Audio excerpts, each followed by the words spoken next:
jafandul lu tax suma yeboo di la ñaanal yoo yaay ñàkk rek chanter danser bouger tirer chanter danser bouger est-ce que vous êtes toujours là chanter danser bigi bigi no big la rama ku de kena wa do do yo waru do to tu wa do do to tu bu leen faale dañu dey merci de nous suivre sur Sans Limites fidèles internautes di leen ci dalal jàmm di leen jox seen wàccuwaay di am mbégte saa su ne rek di jàkkaarloog yéen tey nag mu mel ni dañoo dalal ki nga xamante ne ni moom moo di ci Yacine nekk nag ab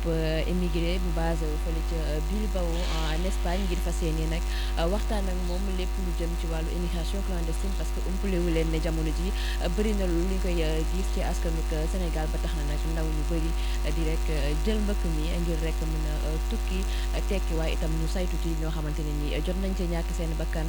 mu bëri ci nag loolu ci Yacine ñu bàyyi la rek nga ñëw teg internet yi laata ñuy xuus ak yow ci waxtaan bi.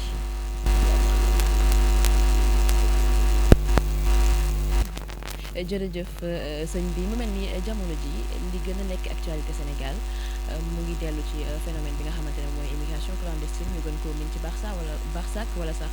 mbëkk mi ñu gis ni ay ndaw yu bëri jot nañoo ñàkk seen bakkan ci phénomène bi la ñu bëggoon a xam déjà yow sa xalaat ci mbir mi. mais 400 000 rek waxuma la sax 400 000 mais nga jël benn somme de millions rek pour am benn visa de transit pour dem wala nga wax invitation am ko dem loolu taxul nga am këyit léegi pour nga am këyit il te faut bala ngaa am droit am këyit il faut nga def fa 3 ans te 3 ans yooyu ñu ngi koy commencé compter boo amee empadronnement balaa ngay am empadronnement déjà man boo ma fekk see sama kër ma héberger la déjà su ma la héberger mënuma tëb dem defal la empadronnement parce que mën na dellu si waat ci samay revenu. loolu lu muy tekki ci wolof. loolu mi ngi mel ni adresse quoi. bon nga ñëw am ko la héberger nga ànd ak moom ci mairie bi mu jël contrat këram yóbbu la ci mairie bi wax wane ni kii sama kër la dëkk ñu inscrire la pour wane ni kii ci kër gi la loolu mooy comme genre certificat de domicile. donc bëri na ñoo xam ne mënuñu ko def parce que dañuy fayeeku aide sociale wala parfois mën na jouer ci seen revenu donc mu nekk quelque chose boo xam ne dafa xaw a difficile. pour am ko léegi mën nga dem benn 1 an sax boo xamante ni doo gis ko la ko defal. parfois ñoom dañuy fay sax pour ñu defal la ko voilà léegi boo boolee 1 an boobu plus encore benn 3 ans bi ngay toog ba ñu continuer kii kat def na 3 ans ci dëkk bi déjà mu nekk benn 4 ans 4 ans boobu du pertement. bon léegi après 4 ans yi ngay soog a am droit demande këyit léegi yaa ngi jéem a ut ku la defal contrat de travail ki lay defal contrat de travail bala mu laa defaral yow contrat de travail pour nga liggéeyal ko mais mu dem jël benn. technicien bu nekk foofu am liggéey bi am këyitam mu defal mu jël ko mu liggéey mooy gën a yomb. donc mu nekk ay choses yoo xamante ni difficile moo tax ñoom ñuy fay pour ñu defaral leen contrat boobu. donc loolu mën nga fa def benn 8 ans 10 ans yoo xamante ni doo am këyit léegi boo amee këyit ba pare amuloo métier encore lan ngay mujj def toog di def marché ambulant ci mbir mi dàqanteeg policier bu ñu la jàppee fichier la ah nangam bu yàqal la déjà. kon soo amul métier finalement malgré année yi nga fa def kañ ngay ñëw Sénégal. déjà bu dee ne tombé nga am métier nga def fa 8 ans wala moo xam temps boo fa mën a def nga def ko fa après nag léegi nga war a liggéeyaat encore pour dajale loo ñëwee Sénégal parce que malgré des années doo bëgg ñëw Sénégal ak loxo yu vide. donc loolu noonu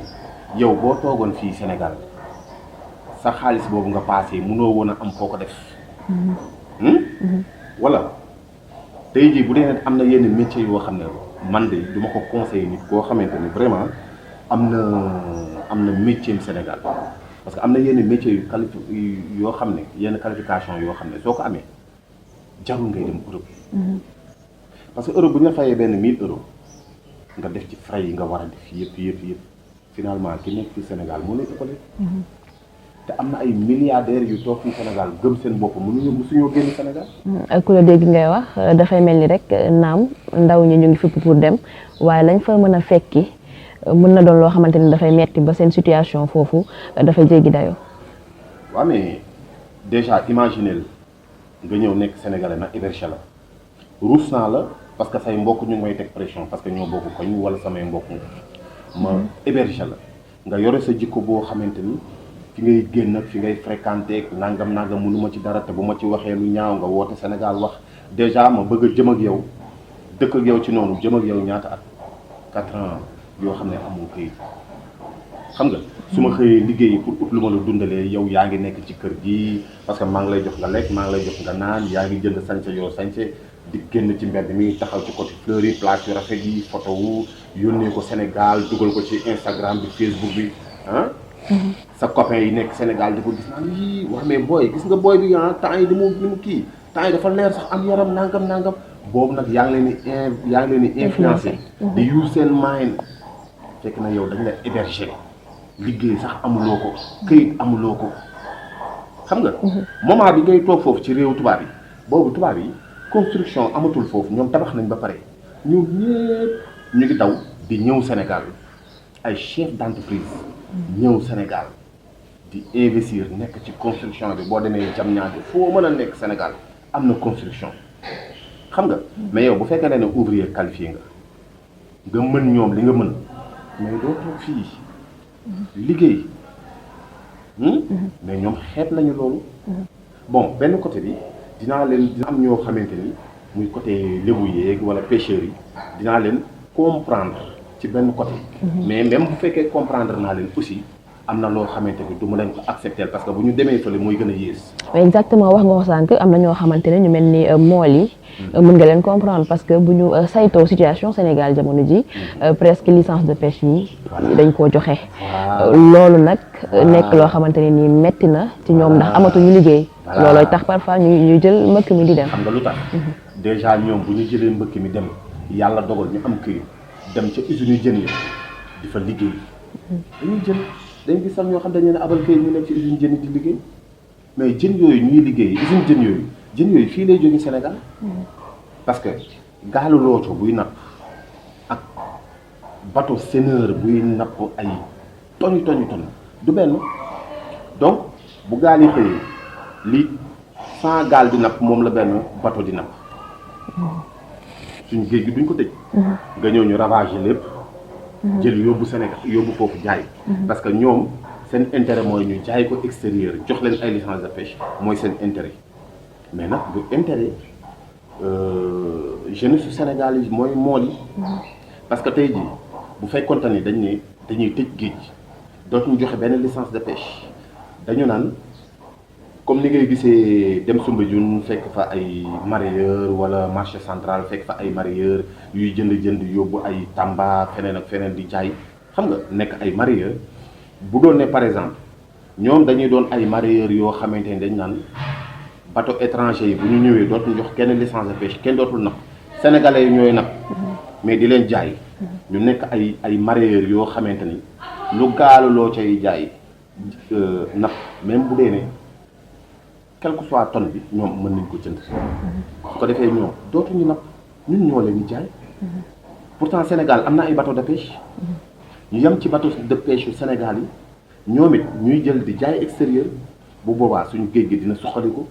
ñoom dinañuy am ressource ay moyen boo xamante ni dinañu mën a jaay te dañu soxla dem extérieur tey ji imaginez Guet Ndar ni mu jegee Mauritanie chaque jour nga dégg ñu ne rey nañ ay moolu Guet Ndar foofu xaw ma trop kii bi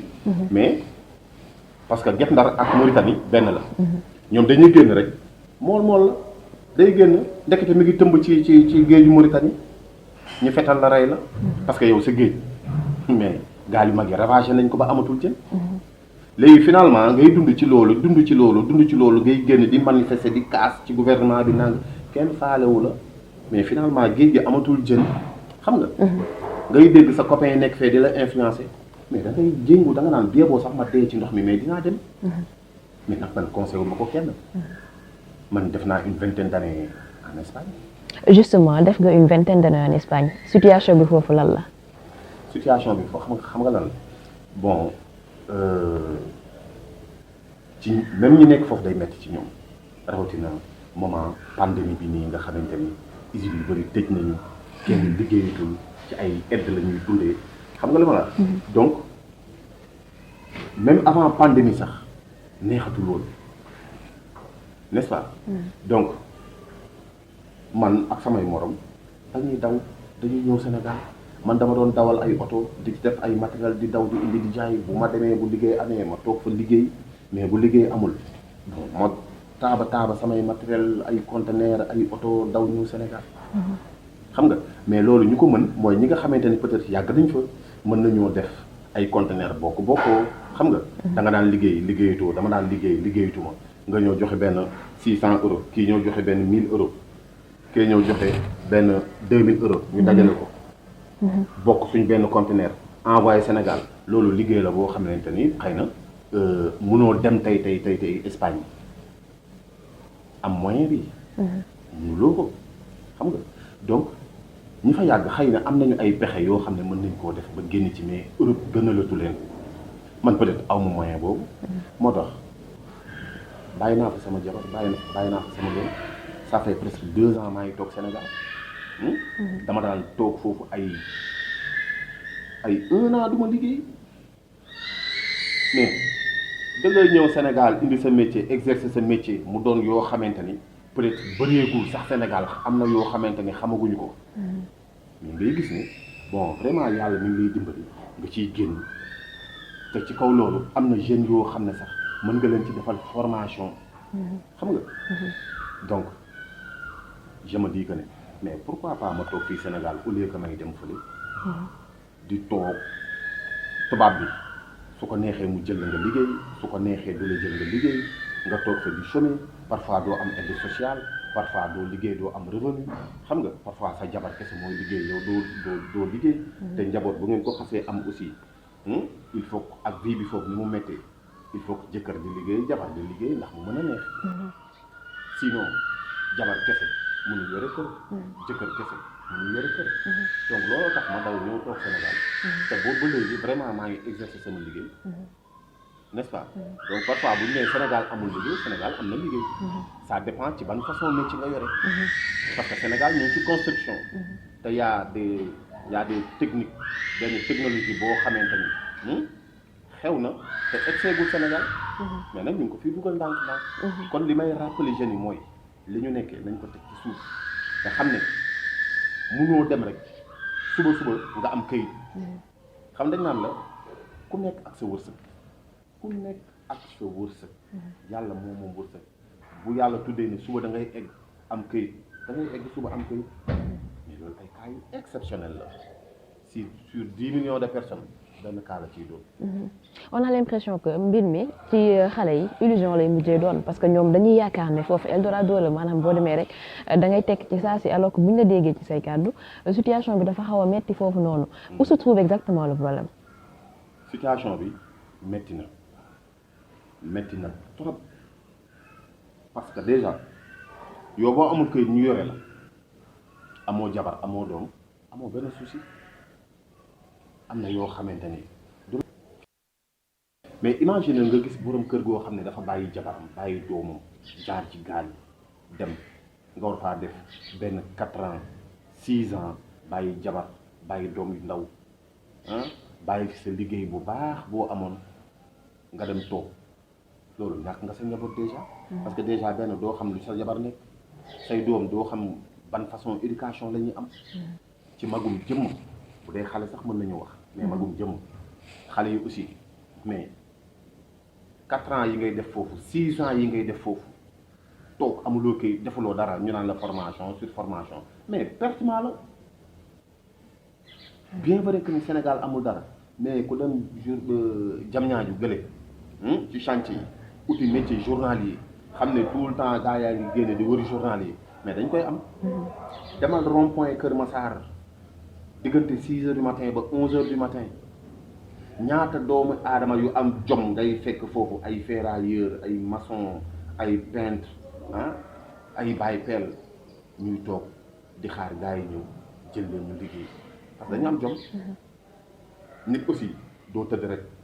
wërsëg fekk si la doo tëdd rek gis sa gars yi di photo wu fële di sinap di dugal ci Instagram beeg nangam nga yaakaar na yow aussi da ngay tëdd nelaw ba mooy loolu rek après jékki-jékki tëb rek ñu ne la dañ lay yóbbu Espagne nga tekki non non Sénégal nit a ngi fi toog di tekki bu baax kon rêve bi ak gént gi dafa am loo xam ne gént la man waxuma la ay jaar ci géej gi dee ay nangam mais ñun nga xam ne yàgg nañu fa li ma fa gën a soof mooy loo fay yàgg même boo amee nationalité say doom juddoo fi et tout si tu es noir da ngay romb ci mbedd mi sax ñu naan la négro pourquoi mun leen toog seen dëkk ngeen ñëw fii ak seen gaal yi yéen a tax ba ñun amatuñu liggéey xam nga sa xol di jeex parce que ñoom xamewuñu ki fa yàgg xamewoo ki ñëw démb émigré la sénégalais la ñoom ñoo fiy dugal gaal yi ñoom ñoo tax réew mi amatul liggéey déjà loolu xalal fekk na ñoom gënuñu la yow xam-xam bi la yàlla may sax nga jële ko Sénégal indi ko sax ñoom amuñu ko parce que fii y a des bonnes écoles yoo xam ne ay école de formation la ay métier bu qualifié nga fiy am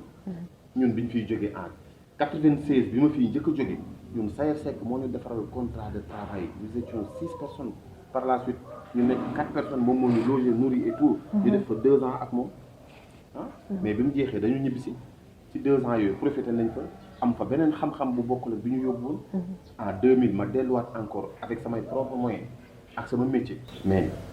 dama dem jàngiwaat encore beneen façon métier bu bokk la métier ba mu fa yóbbu woon métier boobu laay exercer en 2005 2004 2005 2006 j'étais même professeur de soudure xam nga dans un école là-bas mais jeex na ma dugg ci affaire conteneur pièces détachées dem ba ci biir xam nga affaire yi mujj metti ma daanu amatuma xaalis ma continuer nekk di xoslu nangam mais bi ma demee ba nga xamante ni tey 2018 2019 jot na ma xam ne lii jëmal kër ma commencé ñëw Sénégal toog xool leneen. ba ngay dem yoon normal nga jaaroon mais ndax am nga sa benn proche boo xamante ni wala ab xamel boo xamante ni mos na jël gaal gi pour dem tugal. man sama rakk bu ma bokkal ndey ak baay ñun ñëpp port la ñu nekkoon parce que papa port la mos a nekk Dakar Marine ba ni mu retraité. donc man mii foofu la ñu man ma booleeg Sayer Seck ba mu yóbbu ñu Europe sama frère boobu tamit ñoo doon liggéeyandoo port et tout yàlla def ma dem moom 4 ans laa ko magee amoon na jabar am benn doom bi muy dem doom ji moment bi muy dem mi ngi amoon ay 6 mois léegi mi ngi am je peux dire 17 ans je peux dire 17 ans moment boobu aussi amoon na offre yi dem tukki demoon naa ba jàppale ko sax pour xam nga pour mu tukki yàlla def mu jur sotti bon comme mi ngi port amoon benn bateau turc bu fi ñëwoon mooy tanker yooyu di def transport marchandise nga xamante ni dañuy def port bu ne dañ koy def bon bateau turc boobu portu Bayonne la waroon a débarquer te ku xam Bayonne xam ne Pays Basque la Pays Basque français man maa ngi Pays Basque espagnol donc même frontière bi la donc ci bateau boobu la dugg bon bi mu ci duggee pour war a ñëw foofu après ay copains bi mu àndaloon ci guddi gi daw moom mujjul dugg ñoom mujjul ñu dugg ñoom ñoo ñëw suñu kër wax ko sama yaay ne ko dugg na ci benn bateau bu tudd nangam bateau bi dëkk France la jëm dëkk nangam sama yaay woo ma moment yooyu mi ngi dund mu woo ma wax ma ko bon man aussi aussitôt comme Bayonne ak Saint-Sébastien soriwul ma taal sama oto dem foofu port Bayonne mooy Pays Basque français quoi côté Bordeaux la nekk donc bi ma demee bateau bi ñëwagul mais ma laajte ay renseignement ci bateau bi ci port police port bi ñu ne ma effectivement bateau bi mi ngi ci yoon bi di ñëw mais esseegul ñu laaj ma ba xam te nga am sa mbokk bu ci war a ñëw man leen non mais dama am sama frère boo xamante ne daf cee dugg clandestinement mais sama yaay moo ma woo wax ma ko mais day bañ xam nga dara dal ko quoi ñu ne ma effectivement parce que ñoom souvent action yooyu day faral di am en haute mer comme dafa am ay amende yu fort yu leen fii xaar ba pare ñoom ñooy jël responsable clandestin bi ba ci rapatriement et tout. donc moo tax li gën a yomb la ñuy def. bon ñu ne ma nag ñun du ñu woote en haute mer di leen wax dara mais attendons ba xam di nga am chance mu egsi wala. voilà donc ñu ne ma vendredi après midi la bateau bi di yegsi donc yow vendredi bu la fi mënee fekk nga ñëw vendredi matin ma quitté waat San Sébastien ànd ak sama benn copain taal sama oto dem bi ñu demee ci port bi police bi ma gis leen ñëw recevoir ma ñu toog ñun ñëpp xaarandoo bateau bi. ñu koy xaar ci ngoon bi ba ay côté 15 heures ñu seen ko en haute mer muy ñëw di ñëw ba yegg si. mu costé et tout. bon bi mu ñëwee xaw ma seen loi nu mu demee mais en tout cas daal police douanier la njëkk a gis pour douanier ñoom ñoo njëkk am accès après demander autorisation et tout après ñun ñu soog a am accès ci biir bateau bi. bon police nga fa woon douane xam nga ak ay xaj. bon ak ay quelques médias français foofu. parce que déjà yéegoon nañu ko. bon après ñu ne ma yow comme yow yaay frère am il faut nga dugg di yuuxu turam ndax bu amee confiance ndax bu la déggee mën a am confiance génn. mais ñu nekk ci biir bateau bi ñoom ñëpp nag ñu wàcce leen ba ci commandant bi ñoom ñëpp police wàcce leen ba mu des chef mécanicien bi ci biir bateau bi ñoom nanguwuñu dégg français anglais rek lañ nangu dégg ak turc. ñu wàcce leen ci quai bi ñu taxaw ñu dugg ñoom da nga yuuxu turam xaj yaa ngi chercher ñoom it ñu ngi rechercher et tout. man ma nekk ci biir bateau bi naan ko diw soo ma déggee génnal man la sa frère Thié génnal tout le temps presque def nañ ci biir bateau bi lu ëpp 2 heures de temps parce que ngandam bateau tanker la woon. presque lu ëpp 2 heures de temps mais finalement on n'a rien retrouvé. bon amoon na benn prêtre bu nekkoon foofu ci église bi foofu ci kii bi ci seen cathédrale bi. moom aussi mi ngi woon foofu. bon ñoom finalement après ñu mujj pare daal di génn bon prêtre bi ñëw ak seen commissaire bi et tout ñëw di ma consoler naan ma xam nga vraiment nous sommes désolés parce que bateau bi bateau étranger la bon. clandestin bi aussi amul woon këyitu Europe. donc ñun mënuñu avancer ci enquête bi. mais de toute façon am na benn association avocat HCR la tudd je crois. xam nga ñoo xamante ni bon engagé wu nañ ci dinañ continuer topp enquête bi xam nga parce que bu jógee fii mi ngi jëm pooru Anvers te dinañ ko topp ba foofu. effectivement loolu c'était en quelle année exactement? En 2004. donc depuis 2004 amoo benn nouvelle ci sa frère boobu. benn ñoom waxoon nañ ma ko nee nañ ma c'est très difficile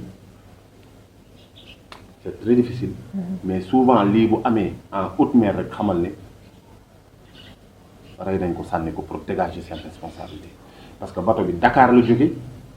jaarul fenn escale directement la def ba pooru Bayonne. bi muy egsi pooru Bayonne maa ngi woon ci quai bi taxaw ak police ak douane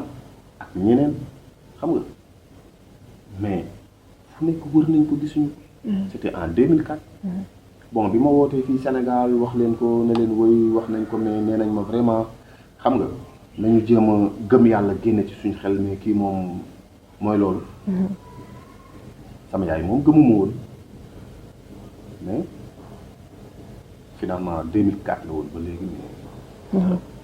mu mel ni rek loolu dafay bokk ci li nga xamante ne moom moo di conséquence su immigration clandestine surtout boo jëlee gaal gi rek bëgg a dem fële ca Tugal ñu bëgg a ñëw ak yow nag ci li nga xamante ne moom mooy solution yi parce que tamit yaakaar naa ne phénomène bi am na nu mu toll noo xamante ne nii il est urgent ñu xool naka la ñuy utee ay solution yoo xamante ne nii moom la ñuy préconiser pour mën a ànd xeex phénomène bi jamono ji lan nga yaakaar ne moom la état bi war a def pour jàppale jeunes yi wala itam naka la jeunes yi war a taxawoo pour gën a conscient ci xam ne phénomène bi la mën na présenter ci ñoom ay risques et que bu ñu toogee Sénégal gëm seen bopp war nañoo mën a liggéey ban solution ngay proposer. benn gëm naa ne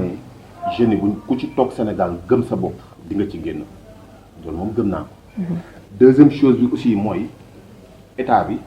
dafa am ay message yoo xamante ni message yu politicien la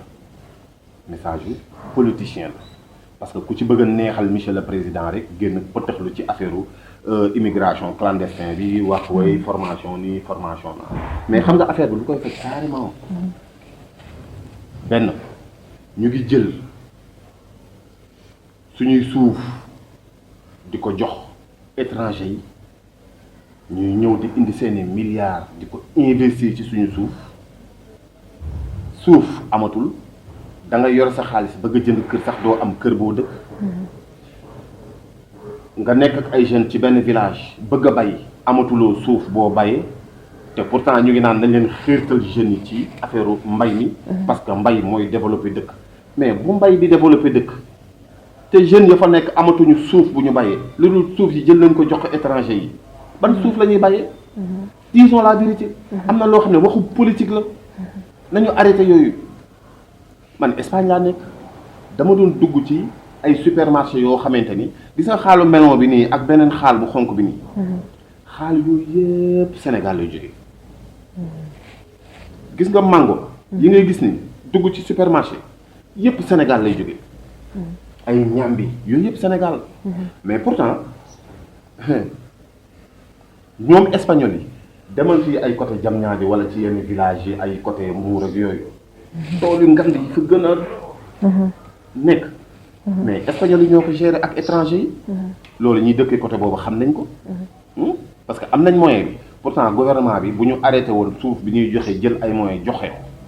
jeunes yi dañ mën a toog investir loolu seen bopp ba ñoom ñun ñoo leen di jëndal fii di leen yónnee mais ñoom duñu ñëw di investir ci mbay mi maanaam ci tënk gouvernement bi ci boppam moo war a changer politique daal di jox liggéey xale yi waaw bàyyi suuf bi ñuy jël di ko nangu ci village yi di ko jox étranger yi bàyyi doomi réew mi pourquoi parce que ñëw nañu gis rek chef de village ba ñëw nañu gis maire ba mu nekk benn zone boo xamante ne amul mairie ba amul benn revenu ñëw taxaw woy samay partenaire naa ñu yëkkati ay millions jox la waa dëkk ba toog amuñu dara seddu wuñ ci amuñu dara dañuy toog rek jékki-jékki dégg ñu ne village bi kat dañoo dagg nangami hectare jox ko diw ak diw ak diw wala ñu jox ko étranger nangam léegi ñooñu bu nawet ñëwee ñu bëgg a bay wala ñu bëgg a bay mbayum noor ah chaque jour nga dégg ci médias yi fii nit ñi di kaas ci affaire suuf ñu dagg di ko joxe bu loolu weesoo ci affaire suuf ay pisciculture bi ñuy politiquer nii naan pisciculture mais pisciculture bala nga koo def am espace te suuf si ñu ngi koy dagg di ko joxe bu weesoo loolu affaire géej gi nii napp gi mais nañu waxante dëgg ñoom ñu ngi jël licence de pêche di ko joxe suñu lébu yi suñu mool yi bu ñu demee géej duñ fa fekk dara parce que lépp bateau étranger yaa ngi koy nangu te yow yaa ngi am géej te ñu ngi lay influencer ci mbay meeg ci napp geeg di la gëmloo ne la loolu mooy développer dëkk effectivement xam nga nañ leen tëjal suñu géej gi nañu bàyyi licence de pêche yi ñuy joxe tëj suñu géej gi benn laps de temps jën yi développé waat bu suñu mool yi wala bateau yi nekk port suñu bateau sénégalais yi dem nappi ñoom ñooy war di jaay waa bitim réew au lieu ñu ñëw indi seeni bateau ñoom am na yeneen bateau frigoriste yeneen bateau frigo yoo xamante ni ñoom ñooy jël si jën yi bateau yooyu ñoom ñooy ñëw ñu leen di jaay ñuy yóbbu waaye kenn dootu fi ñëw di napp yaakaar naa ne waxtaan wi am na solo ci Yacine ñu ngi ci jeexintalu émission bu ñu bàyyi rek nga joxe say kàddu yu mujj samay kàddu yu mujj daal mooy nañu bàyyi déclaration politique yi ñuy def te agir xam nga bàyyi sénégalais lambda yi nga xam ne comprendre du dara ñu leen di naxee ay affaire projet ay affaire nangam continuer di dagg suuf si di joxe étranger yi continuer aussi di jël licence de pêche di ko jox waa extérieur xam nga ñuy napp suñu jën yi suñu mool yi dootuñu am dara xam nga gën a gëmloo suñu ndaw yi aussi ne leen Sénégal gii ku fi toog tekki ndax man def naa une vingtaine d'années Europe yaa ngi dégg lu ne def naa ko fa mais alhamdulilah léegi maa ngi toog Sénégal léegi ma def fi 2 ans yoo xam ne xam nga sama famille ñu ngi may réclamer foofu mais métier mi ma tënk fii liggéey bee ma tënk Sénégal am na métier xam nga nañu uti métier nañu defi formation ñi nga xam ne ñooy mool yi aussi ñu jàppale leen xool leen lu ñuy réduire bateau de pêche étranger yeeg licence de pêche yi ba ñoom it ñu mën a am accès ci jën yi. fii aussi ñu xool naka la ñuy fexee ba di leen jox suuf si. bañ di ko jox étranger yi ndax ñoom ñuy mën a am lu ñu bàyyee bay mën a am temps wu bay. te bàyyi politique bi. dafa di sax soo gëmul sa bopp kenn du la gëm c'est tout à fait possible nga toog fii ci Sénégal war fee mën a tekkee ñu ngi lay jaajëfal bu baax ci Yacine ci disponibilité bi ak ci sa teewaay file ci Sans Limites di leen jaajëfal itam mbokki internet yi ñuy safoo di seetaan di leen jox dig daje beneen yoon jërë ngeen jëf. lu tax Suma yabo di la ñaanal, iyo yaay ñak rek